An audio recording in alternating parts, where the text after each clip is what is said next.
Welcome to TriMet 101. Today we're going to be talking about transit-oriented development. I don't want this to be an overview of what transit-oriented development is. I'll leave a link to TriMet's TOD page in the description. Other YouTubers have also made excellent videos on the topic, such as this one from City Beautiful. So this video will be talking about space.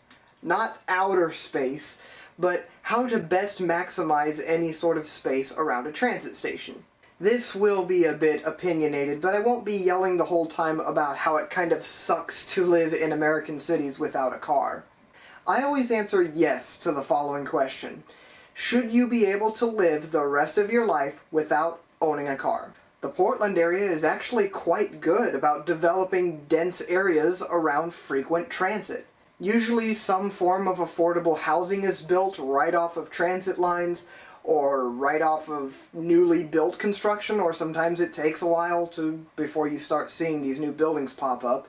And there are lots of spaces for lots of people to live right off the transit line without ever needing to own a car. You can just walk to the station. Division Street has the FX bus line, and you can literally, along major portions of this corridor, you can just live in the general area and walk to the bus stop to get downtown. It's a really nice tool, and it's very nice to see how Division Street has changed. But there are two areas that, in my opinion, are incredibly eye-catching in the Portland area. Let's start with the suburban development to show you what a suburb could, and I argue should, look like. And that is Orenco. There are lots of housing options, from an apartment building to more suburban style apartments to townhouses. Lots of housing options. It's very centrally located within transit and is just incredibly walkable. The rail line that runs through here runs every 15 minutes, and that frequency will increase in fall 2024. So yes, you get frequent train options as well, right through the heart of the development. The bus service leaves a little to be desired, but that can and will get better through things like Forward Together, which I made a video on as well. This didn't get built overnight. Max opened in 1998, and if we take a look at Street View from 2011, you'll see how the station looked for a very long time. It was mostly a whole lot of nothing. Same spot on Street View, now we see how it looks today. It is absolutely amazing. This went up so fast, and this whole area allows you to live without a car very easily. And it even allows you to go to cafes or restaurants or things by literally just walking there. And if you live in the same building that your cafe is in, you don't even have to cross the street. You just go to the first floor and go into the door. However, there is a downside, and on one end of the Orenco station development, there is a large parking garage, which definitely is not what you should do if you want to discourage the use of driving. If you provide spaces for people to park, people are gonna park. People are gonna drive. If you don't provide any parking, people won't drive. The south waterfront area might be a little awesomer. I know that's not a word, but starting in the mid-2000s or so, this area began to transform a lot. The streetcar began operating, and I believe OHSU was expanding and building more buildings in this general area. So if we take a look at Street View from 2007, you'll see lots of buildings under construction in this general area, and yeah, it was kind of a construction mess for a while, but the streetcar was operating through this general area.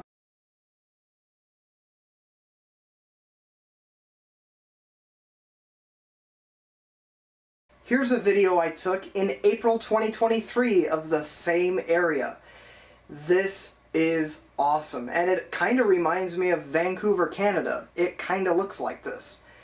I really like to see this development occur, and this is definitely not suburban, it's definitely urban development, and I think it looks cool.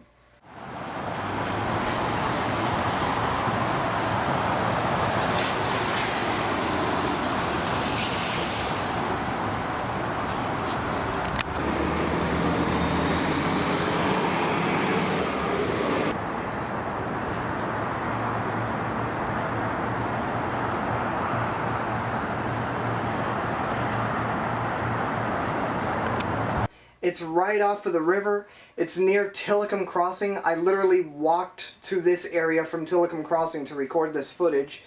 And there's lots of biking and walking infrastructure in this general area, and people use it. I just wish the freeway weren't so close by and that the streetcars ran a little more frequently, but let's not kid ourselves, I would totally live here. Now I'd like to shift gears and talk about parking. Surface parking lots might be the single biggest waste of space that we put in our cities. Downtown Portland, as transit-oriented as it is, still has a few surface parking lots in busy areas. And guess what? Those generate $0 and 0 cents of revenue. Even if it's paid parking, you're still not going to make nearly as much money as if there was a dense building here, like an old-style Main Street building, where you've got lots of shops on the lower floors, maybe apartments on the upper floors, and high density. A denser development will always make more money than a surface parking lot. It's not sustainable, as in, it's literally making cities lose money. And also it encourages driving, which is known to not be very good for the environment or your health, because stress is a thing. You can avoid all of this by having walkable and bikeable and transit-takeable areas to live in, work in, and just live your life in.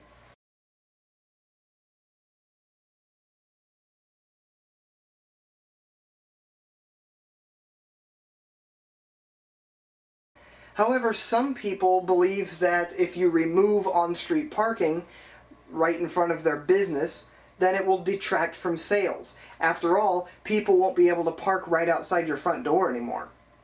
But time and time again, it is proven that sales for those businesses actually increase after on-street parking is removed. How?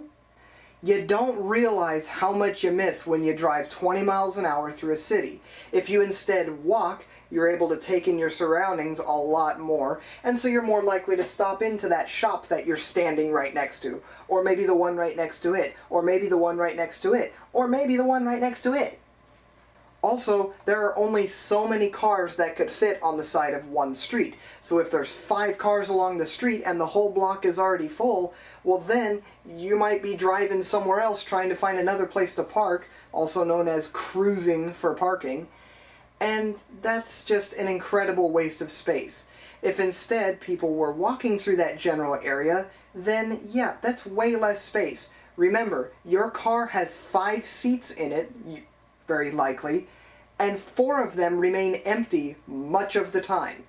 Cars are not small, and they can be incredibly wasteful.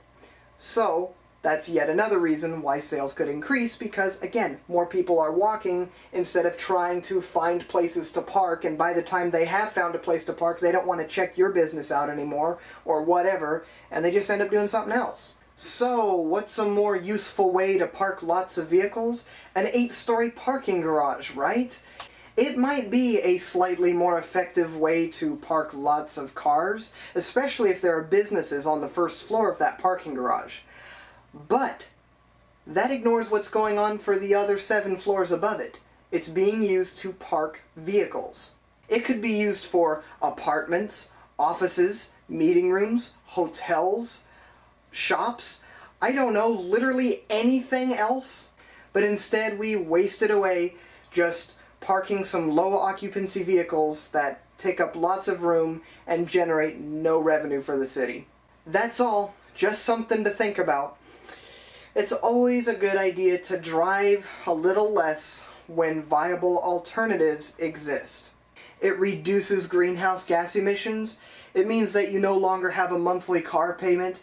It makes cities quieter, safer, less smoggy, and more sustainable. Thank you for watching this video, and I'll see you next time.